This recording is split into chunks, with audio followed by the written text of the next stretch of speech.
Hey guys, it's Rakers, and today, oh my gosh, we got a banger for you. So all you Jiu-Jitsu school owners, I brought on a really heavy hitter of a guest. His name is Henry Kaminsky Jr. You can find him on Instagram under the brand Doctor. He's got over 100,000 followers on Instagram. He's crushing it over there. He works with really big names to help them increase their branding and grow and scale. And a lot of people say they're experts, and you're like, who have they worked with? Well, he's worked with Bon Jovi on a couple of their tours, which is a big deal. He also just did an Instagram live with Tony Jeffries, a box and burn. If you're like me and you listen to Rogan and Fighter and the Kid, they talk about Tony Jeffries. So Tony Jeffries saw his Instagram and was like, man, you're doing all this amazing stuff and have all this great content. So Tony Jeffries reached out to him. He said, Henry said, hey, why don't you jump on an Instagram live? This guy's doing really amazing stuff. Now, Henry and I follow each other on Instagram. Henry has been following me for a while, and then of course I started following him when I saw his awesome content. And I reached out to him because I said, hey, I'm putting together these videos because I want to help school owners grow their business. I'd love to pick your brain for 30 minutes. And he said, well, why don't you come on my podcast? I said, that's great, but I actually want to ask you questions. So he said, that's fine, we'll do a podcast takeover. You can ask all the questions that you want. He really dropped some bombs in here. Really great information. So he goes into like the misconceptions of what branding is and how, small business owners, some of the stumbling blocks that they hit, which prevent them from growing. So there's some really, really good stuff in here, guys. Stay to the end. Like I said, 3/4 of the way through, boom, a big, oh my gosh. And then at the end was a really, really great too. So stay to the end, and I'll be back at the end of the video to give you all his information so you can follow him on social media. All right, so check it out. Hope you guys love it, and I'll talk to you in a little bit. Hey, what's going on, everyone? Henry Kaminsky here with another Brand Doctor podcast interview for you guys. Today, we're going to do things a little bit differently. I wanted to spice things up a little bit because the past few podcasts, it's just been me talking to you. And you know what?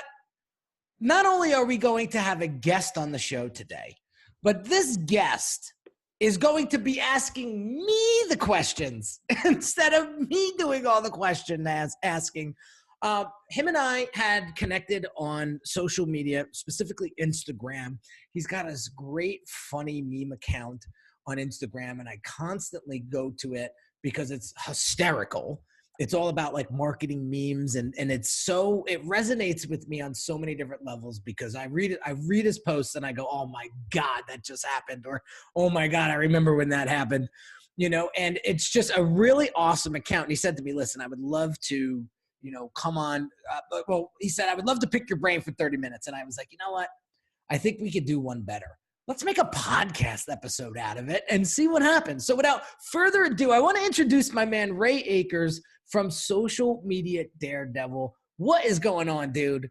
Not much. This has been a long time coming on my side, maybe not your side.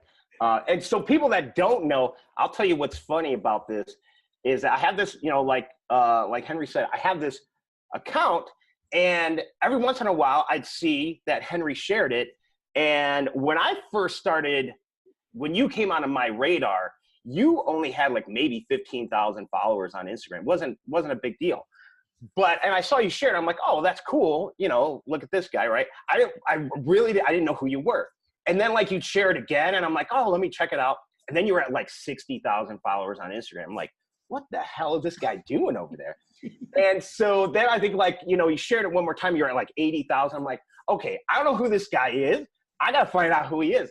So then I started consuming your content, and I was just like, yeah, this guy is doing everything right. And it's funny because like I said, I didn't really know who you were. I knew you were doing something, but, and then I was just like I said, the more that I started following your content, I was like, this guy's awesome. So yeah, then I was like, I want to pick your brain. And you said, come on that podcast. I'm like, yeah, but I want to ask you questions. I don't want you asking me questions. And so, yeah, that's how this all got started. But yeah, for anybody who's listening or watching, and you're like, wow, like that must be so cool to be on his podcast. You're right. This is kind of insane for me. Like, it's really weird that I'm here. So, but I'll give your listeners a little bit of heads up as to what's going on here on my side. Sure. So what I do primarily is I run Facebook ads for small businesses, and I'm starting to narrow down with martial arts schools and jiu-jitsu schools. And Henry, Why, right? Why the? well, so to niche down, essentially, because if you're doing with a bunch of different businesses, which isn't bad, a lot of people do that and make a lot of money doing that. But if I have to learn the market for dentists, and then I have to learn the market for plumbers, and this, that, and the other, it's a little bit different. Plus, I actually practice jujitsu. I love it. Okay. And it changed my life, to be honest with you. So Okay. I have a big passion for it. So if I can help other schools grow, and maybe they find somebody like me and they change my life or change their life, right? That's a win-win-win for me. Sure. So yeah. So that essentially, so I said, well, I want to pick your brain and see if you can give some kind of advice for martial arts / jiu-jitsu school owners with branding. And then he said, well, why don't you come on the podcast? And so some of these questions are going to be maybe a little bit geared toward that, but obviously the answers can be with almost any niche. What, right, universal. And that's what I want the audience to pay attention to. Like the questions that he's asking me, I'm going to respond specifically to him, but I want you to take it a step further and say, okay, one, that was a great question. And then, based on Henry's answer, how could I tweak it and finesse it and make it for my business, right? Or for my, or whatever the case may be. So I just want to preface this, this whole Q&A and this whole podcast takeover, because you're going to get value out of this episode, and it's going to be a lot of fun. So anyway, let's get into it because time is of the essence here. What is question number one? Okay, so what I have found working with a lot of jiu-jitsu school owners and really a lot of businesses, and I was this way as well, still am to a degree, is that a lot of them are practitioners first. So they are, or technicians, if you've read the E-Myth, you know what I'm talking about. So they love jiu-jitsu, and they were like, hey, I want to teach this. I want to start my own school. So they're like teachers first, business owners second, and marketers even third on the list. So is this something that you have come across with people that you work with? Is this common? And how does this hamper people's growth? Okay, so a couple of things. Yes, I've gotten, I've come in contact with these types of people before. Believe it or not, I've actually worked with a martial arts school before. This is going back years. I used to do all their print design and marketing collateral. And he was the same thing. He was a phenomenal teacher. He was a little bit more savvy in business than what you just mentioned. But as far as marketing goes, like he was laying into me for it all, right? And so here's what you need to do. You need to set the expectation up front.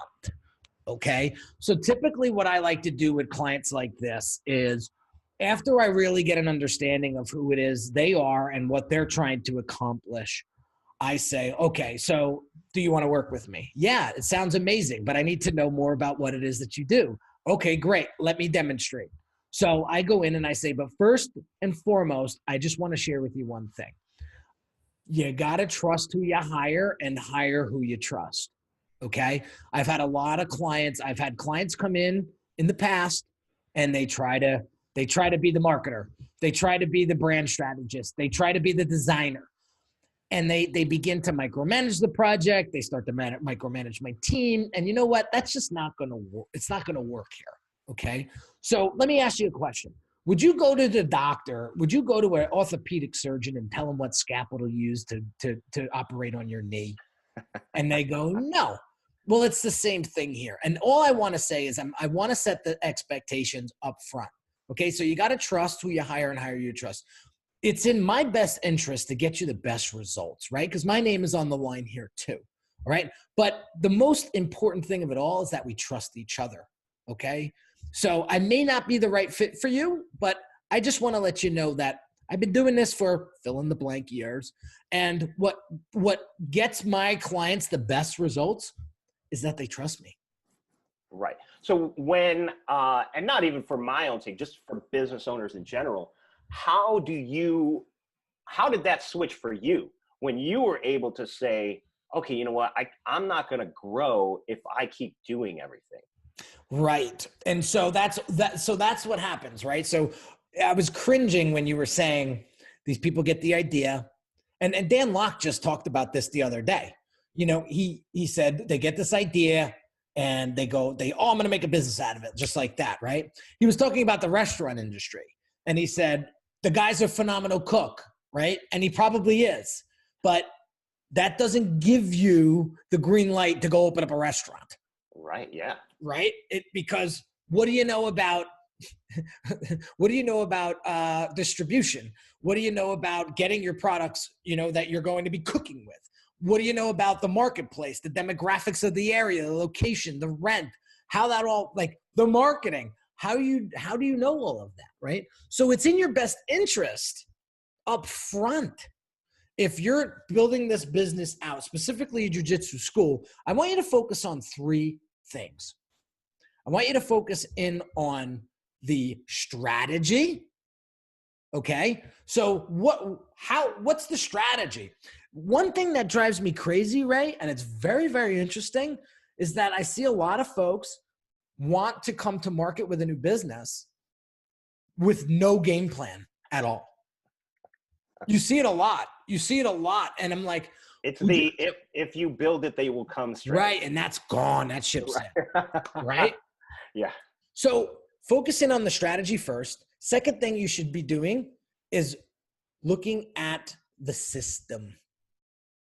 What system needs to be implemented? That's where I struggled the most when I was building my business. I didn't have a strategy and I didn't have a system. I was literally, it was all muscle. It was all work ethic and just pushing through. And that will only get you, for me, it was the $20,000 mark per month, right? After that, I realized, oh crap, I need a system in place so that I could scale and that I actually replace myself. You talked about the E-Myth before, right? The book, like replace myself and actually stay where I am the best fit for my business. And that is working one-on-one with client, doing strategy, and out there on social media, building the brand and specifically my personal brand so that people connect with me, because I don't plan on selling this business anytime soon. So I want people to resonate with me. Okay. And then the last but not least, you got to build out your team. And that means hiring a marketer instead of trying to do it yourself. Why? Because that marketer is going to bring an outside perspective that may be in your blind spot right now. Right? And that there is worth itself in gold. That's why I hire my mentor for $1,000 an hour once a month, sometimes twice a month. If I really need that extra strategy session, I'm booking it. I'm not even thinking about it. Why? Because I have a blind spot that needs clarity. And when I tell you, when you get the clarity and you get the focus, you're unstoppable. So hope that answered your question. 100%. I think, like you said, it's easy for them to see it in other places. Like with jiu-jitsu, like obviously you would train with a black belt to get your black belt. But then once they own a business, like, well, no, I'm going to do everything, even though they're not, a black belt in any of those things. Okay. So I did want to talk about branding, just for business. I mean, obviously, like I said, we do work with jiu-jitsu schools and stuff like that, but for business owners, in general, like if you said branding, people immediately think like, okay, logo and maybe a website. And that's right. I know your face is just saying exactly like, yeah, I've heard that a million times. But how should business owners think of branding that they're not right now? Brand is the personality of your business. I talked about this on a past episode, and I'll bring it up again. There's a little cute exercise that you should do with the 5 people that are pretty close to you in your life, whether it be a business mentor or a husband, a wife, whatever, right? And you ask them these two questions. One is, what happens when I walk in the room? What is the feeling you get when I walk in the room? Right? And then ask them, what's the feeling when I leave the room? And what's the feeling when I'm not in the room? And if that aligns with how you perceive yourself and your business, you will make a tremendous fortune. If it's too far apart from what you think the business is and what you think you are as a person, to what they gave, that feedback they gave back to you, you need tremendous help. Okay? Because clearly you're not being perceived the way you think you are. Okay? And a lot of times people go out there and they think they're bigger than they are, and they're not. On the same token, Ray, or on the flip side of that coin, some people are tremendously valuable. They're like walking encyclopedias, and they don't even see their own value, and they're like literally giving themselves away.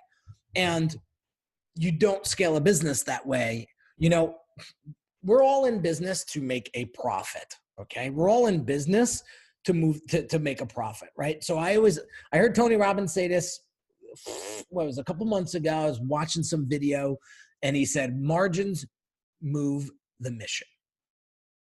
Without margins, you cannot move forward with your mission. So if you're not profitable, or if you're not in business making money, you're running a charity right now. Yeah. And there's nothing wrong with charities. I donate to a couple of them every year.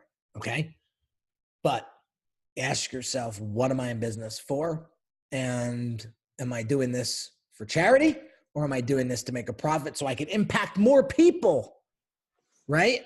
So to answer your question, branding is that perception. It's the personality of the brand. And for example, in jiu-jitsu schools, who's the head guy? Like, what do they call him? Usually they'll call him coach or professor. Okay.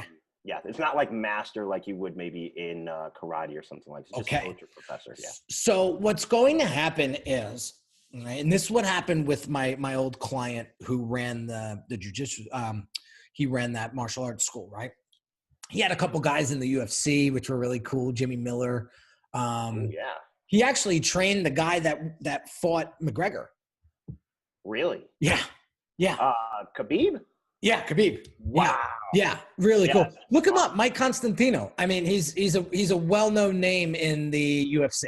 Okay. Yeah. And so, but here's the point that I'm trying to make. His school is so damn successful because Mike is a really awesome guy. He cares. He knows everyone's name in the class. He really truly cares about the success and the results that you get from his school. And people just love Mike. When people go to AMA Fight Club or AMA Karate, like the first thing that comes to mind is Mike. So the karate school, the jiu-jitsu schools that you're working with, Ray, you know, you have to really, I would strongly push this where people are going to do business with people that they know, like, and trust, right? Right. And people will continuously buy from people that they really, really like. So I would really strongly recommend that the professor or the coach, it really invest in their business's brand, how that business makes people feel, and in themselves. Because truly, they're buying the master. They're buying the guy who's running the school, and then they're buying, because you can go to any jiu-jitsu school. Yep. Why go to the one that, you know, Professor Tom, you know, runs? Because they love Tom. Yeah, I tend to tell people that a lot. Where it goes back to what you were saying, where people underestimate their value. Part of it is, you know, they don't realize how much they know because they're surrounded by people that know the exact same thing. And they're like, well, yeah, everybody knows this. Like, no, they don't. And number two, they're like, well, but who wants to listen to me? Like, what makes me any different?